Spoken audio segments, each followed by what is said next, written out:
Hey, what's up, you guys? Your girl G here. Welcome back to my channel. Appreciate you for tuning in.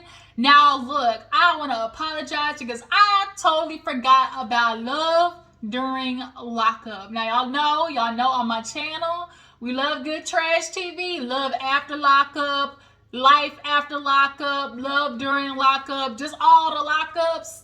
Love it. It makes you just feel just a teeny tiny bit better about your life, because everybody else, like every single person on this show, their lives be destructive as okay.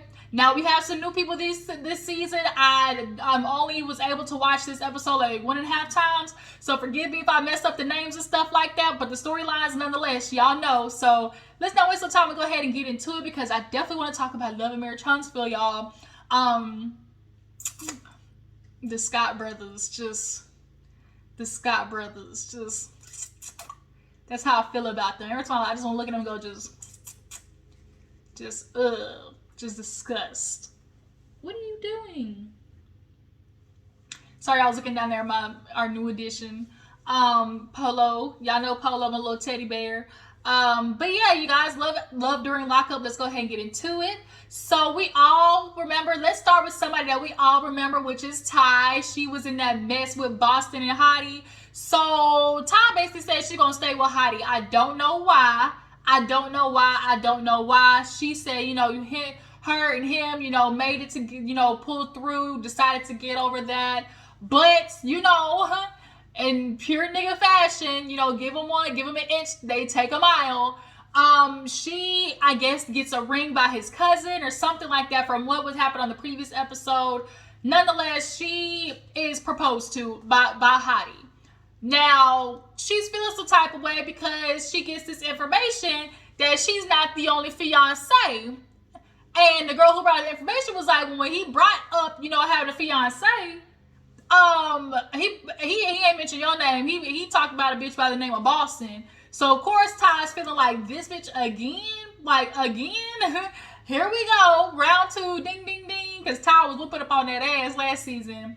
But yeah, so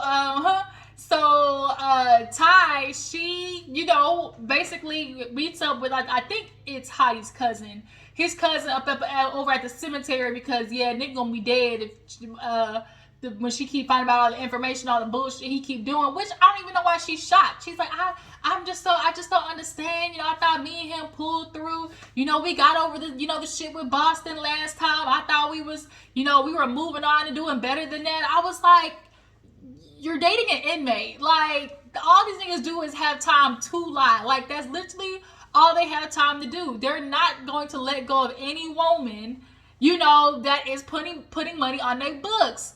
And Boston is just as dumb as an idiot as you are, if not more, because she's been holding him down way longer than you. So, he just got 2 dummies on the line. And now here it is. She want to talk to the cousin, asking like, well, did you know anything? Hey, get from under there. Hey, stop it. Hey, stop it. She gonna sit there and ask the cousin, like, well, did you know anything? Like, I'm getting information that he proposed to Boston. And the cousin lying through her motherfucking teeth, of course. Girl, I don't know what you talking about. I don't know. That when he talked about fiance and ring, all he brought up was you. And then they pulled a flashback of her talking about how she had an extra ring back up for Boston if Ty didn't say yes. So, like I said, doing what all these inmate niggas do. They cast a whole bunch of fishing lines, and whichever one bite is who they, reel on in, okay? So, yeah, so cousin, of course, lying through her teeth. Ty's taking it as like, I ain't trying to knock your character or nothing. I know you ain't got nothing against me. It's just you trying to ride for your cousin. No, I'm gonna have something for the cousin too, honestly, because bitch, we done been through this last season. Like, enough is enough. Like, stop playing. You know who your cousin is. Like, just give me the real. And the fact that you're a woman is what's really pissing me off. A black woman is like, the way a woman can sit beside and watch their cousin do some bullshit like this, like, is really, really upsetting. But she basically was like asking the cousin, like, look, when he was talking about me, or like when he gave you the ring, like, did he seem genuine? She, of course, yo, yeah, girl, you know, I had never seen him like this before. Like, you know, we went through the whole ring process, showing him the ring, talking out the details and everything. I don't think nobody would do all that if they wasn't really ready for marriage. And, that time I was like, I'm thinking the same thing. Like, who goes through all of that for something if they not that serious? I don't like a lot of niggas do. They literally will play house with a bitch just to keep her in their back pocket. And that's really all it is. Niggas will lie through their teeth just to have a woman sit there at being expendable to them. So she asked the cousin, like, what would you do? And she was like, I would check him. I would confront him. And if anything, might go try to talk to Boston. She's like, you know what? Yep, that's what I'm gonna do. I'm gonna reach out to Boston. I'm like, what? Now, why are you gonna sit there and do that shit? Like, you know exactly where this is gonna go if you reach out to Boston again, because you not only whooped that bitch once but twice, girl. Like, you think Boston gonna really want to hear from you? But the cousin, you ain't shit. Like, you really ain't shit. Like, watching Ty go through all that mess. But she said, look, if I find out him and that ugly ass bitch Boston got a ring, it's gonna be a plot for him and her. I was like, Ty, like, girl, you sit there and date these inmates for thinking that you're going to get security and comfortability in the fact that they're inmates and you don't have to really worry about getting hurt in the real world with men, but you're putting yourself through more damage with an inmate. Like, you really are. Like, there's a reason why she keeps going for these inmates. It's a comfort zone for Ty. She does it to have a sense of control. And it's like, well, if you fuck up, then, like, I throw you to the fishes, because you was an inmate anyways. But you really are kind of still shooting yourself in the foot, Ty. Like, you really are. But moving on. So we have a couple. I think her name is Emily and Durai or something like that. Durai. Y'all know who I'm trying to talk about. Daria or something. Y'all know what I'm talking about. Nonetheless, Emily's a bitch, y'all. She's got a real bitchy energy, and the friend don't like her. Long story short, homeboy's been in prison for 6 years. She playing this game with him. They literally are playing with each other. He cheat, she cheat. He fuck up, she fuck up. She's like, basically, she done told the friend last episode, if he mess with me if you want to, I'm a scammer. I'm a scammer. Girl, I don't know how she did it, but she got this man power attorney. She get this man stimulus checks. Like, she's over everything. And the friend calls saying, hey, look, your dude said that I could pick up some money from you, like we get into business or whatever. And she was like, that's news to me. Like, I ain't hear nothing about it. He was like, oh, he ain't brought it up to you? She was like, no. And she was like, well, when does he have time to talk to you? And he was like, I mean, we talk kind of every other day. What you want? Hold on, y'all. He want to get up here. Come on.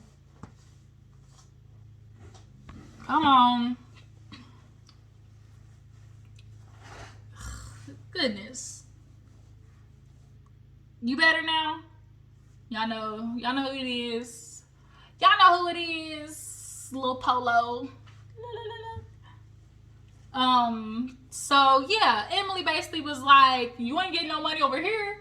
And the friend kind of feel like, well, bitch, it ain't even your motherfucking money anyway. So how you gonna talk about, oh, I ain't getting no money and it ain't even yours in the first place? And like she said, as long as I got control over the money in your dreams. And so she started asking questions like I said, like, how are you able to talk to him every other day? Like, he barely has any call time. So to her, it's like, where are you getting this money from to call other people? So you clearly got other bitches that's giving you money on your books.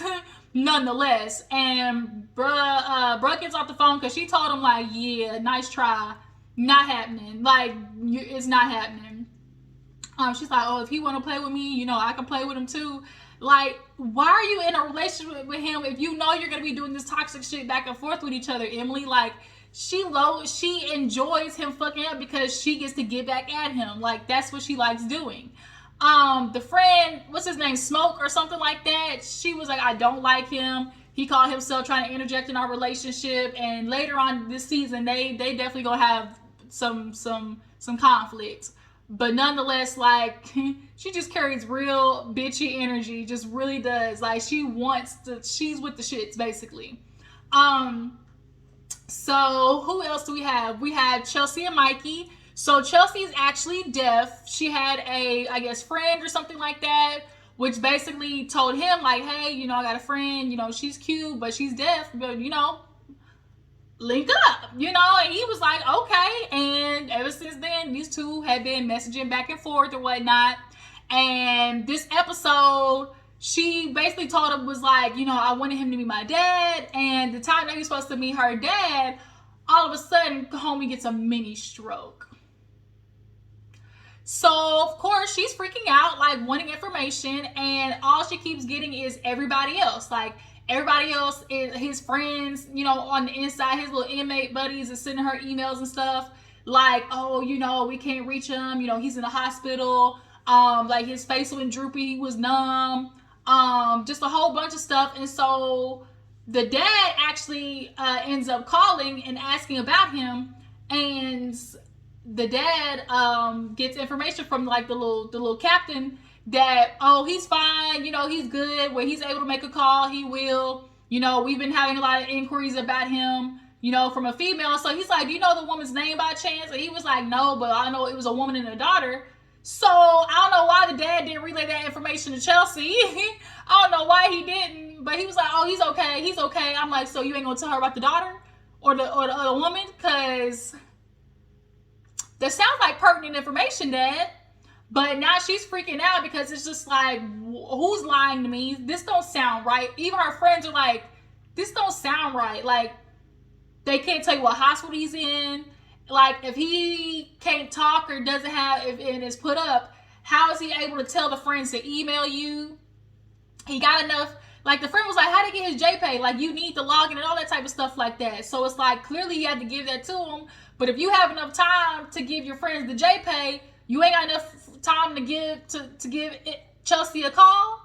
Like, the friends is like, it's a setup, okay? It's a scheme that Todd set up to come with you with the bullshit. That's what it is.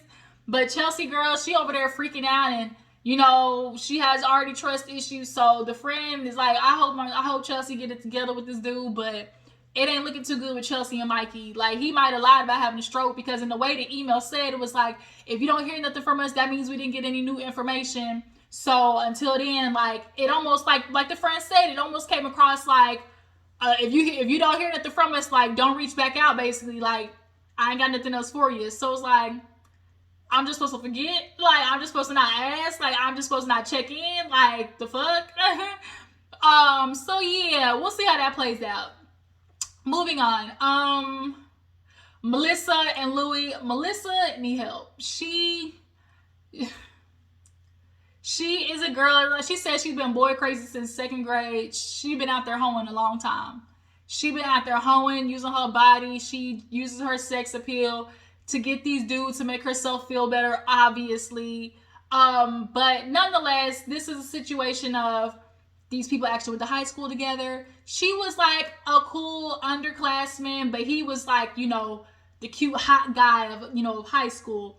But they never really crossed paths. They just knew of each other, but never really like became acquainted like that. So nonetheless, something happened to where these two have crossed paths. But homie in jail and she's out. He went to jail, I think, for armed robbery or some shit like that. And nonetheless, Melissa, just all she want to do is just show off her body to him. And it's like, Louie's just this hot guy. That's all she keeps saying. Like, Louie was just so hot back in the day. Like, all the girls, like, wanted him. And like, she's created this fantasy of her head of like, of like this almost, what's that movie where like they take the nerd girl and like do her up, and like the cute and the popular guy in school like finally wants to date her. Is it like She's That Girl, something like that? Basically, Melissa's feeling like, oh my God, I'm so lucky. I got the hot guy that all the girls wanted. She's talking to her friends about, oh, when I show up to the reunion, like, we gonna be together to like the classroom, the school reunion or whatever. Like, oh my God, all the girls are gonna see me with Louie. And it's like, what are you talking about? This is nothing to brag about. Louie is an inmate convict, bitch. Like, I don't think this is how that work. But she decides she gonna drive all the way to Georgia just for 20 minutes to see this nooker. So she drives, calls, gives him a ring, and she's like, where are you at? I see you outside. Child. Bye-bye. Bye-bye. Bye. Thank you. You want to say hi? Bye-bye. Okay. Bye-bye. Say hi and then bye. Bye-bye. Okay. Bye. All right. Go, mommy. So what was I talking about? Melissa. So Melissa, she basically is obsessed with this idea of having like the hot jock that everybody wanted back in high school, and she's created this fantasy like we're just gonna be this hot couple together. And it's just like, girl, I don't think this is gonna go how it's gonna go, like in your mind, how you got it playing out. But okay, she's crazy enough. Like she's like, guess where I'm at? And the friend's like, where? She's like, in Georgia. Bitch, you just drove to go see your man and you don't even know if you could actually see him yet. Like he's at the, like, I guess little job site at the prison or whatever. And so she's like, do you see me? And he's like, man, I'm low-key kind of upset because I don't want to jeopardize, getting out. Like I don't want to jeopardize like catching more time. Like I'm glad, like I appreciate it, but like no. So she's like, I'm gonna come see you. She's like, do I look hot? Do you see my ass? And she turns around. It's just like, that's really all they can talk about is just sex at this moment. That's all she can offer him right now is coochie on a platter. That's all she want to do to him. Is have sex with the hot guy that she never got to have sex with growing up. So she creep her way over there, and they start making out, having a moment. You can hear them smooching and stuff over the mic pack. Yeah, you can hear them kissing and stuff. And 20 minutes later, she's back, and she's like, yeah, it was just so hot. He was pulling my hair. Like, I don't think Louie's gonna, have a problem jumping back into things at all. And it's just like, Melissa, do you think this man really gonna be faithful to you? This is about to be real toxic, like fuck the fight the fuck, makeup relationship. I can already tell. So moving on. Who else do we have that I might possibly be missing?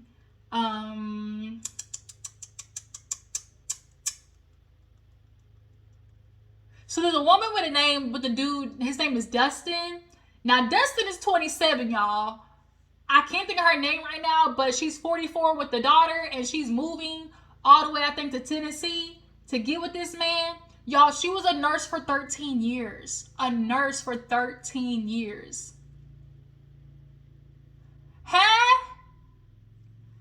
Where they do that at? You're 44 giving up your livelihood for an inmate, a convict at 27? I don't understand the logic, because it's like, how do you expect this man to provide for you and give you a lifestyle? The man don't even know what he's doing yet. It's like with his life, like at all. This man has no idea what he's doing with his life. When he gets out, it's going to be a shell shock. I think a lot of women too, when they think about this situation, they don't take into account their transitional phase. Like, you have to transition. It's the mindset. Fuck what they tell you. Like, the mindset that has to be shifted from being an inmate to a working, productive, person of society. Like, that shit makes a lot of these dudes depressed, and they can't function, and it makes them lash out and do bad behavior. And her daughter's looking at her like, I don't see this going anywhere good, but let me just support my mom, let me be there for my mom when this shit collapse. So her and the daughter drive. They basically go to see a house, and they check the house out, and the daughter just like, I don't know if I want to move, leaving my dad and my friends and everything like that. And the mom actually sent a confessional. She's like, I don't think I ever really thought about that. Yeah, you're being very selfish. Like, you never really thought about how this could affect your 17-year-old daughter to watch her mom throw away her whole fucking livelihood and career for an inmate. You didn't think. And then kind of find out she's pulling money out of her 401k to buy the house. You know that shit's gonna get a penalty for an inmate, and he ain't even showing you a lick of nothing. That's why the daughter's like, y'all ain't even been out of jail yet to even. He keep telling, like, women, they can say all type of bullshit in prison. They can say all the shit they want, the sweet nothings, all the sweet nothings and all the things that they're gonna do, they're gonna accomplish and do for you. Like, yeah, they'll be able to tell you all of that, but you shouldn't plan nothing with your man and his life until he gets out of prison and actually you see pillars being reached. Until then, don't you stop, don't plan, don't do not change nothing about your life for any man that's getting ready to get out of prison. Don't do it. Don't do it. But yeah, so she goes, checks out the house, and the daughter, she's talking about, oh, she hates it, but I think she hates it for the fact of it's like, are you really gonna move across country? Like, we just drove 8 hours to this freaking shithole that has nothing to do in town for me in the first place, and you don't even know if this boy can really be faithful to you and, you know, produce a life for you that's, you know, productive as a 44-year-old woman. Like, he's 27, he's gonna want more kids. Like, you think he's gonna settle down with you at 27, freshly out of prison? Like, women, like, these freshly out of prison niggas are the worst ones to expect to be monogamous. They've been in jail locked up with a bunch of men for a long time. They chasing ass the minute they get out, okay? The minute they get out. And the daughter just like, I hope he don't hurt you, but in the back of her mind, she just knows this is about to go to shit. The mama drives back and she's thinking about, oh, you know, I just hope things go well. You know, he's told me all these things that he's gonna do for me, and he's gonna, you know, provide for us, you know, legally, obviously. And how's he gonna do that though? He's a convict. Like, not that convicts can't make their life up, but at 27 years old, and a nigga we keep hearing keeps going in and out the damn block or hole or whatever they call it. Like, for you to sit there and be like, oh, you know, I think he's ready to leave those games behind.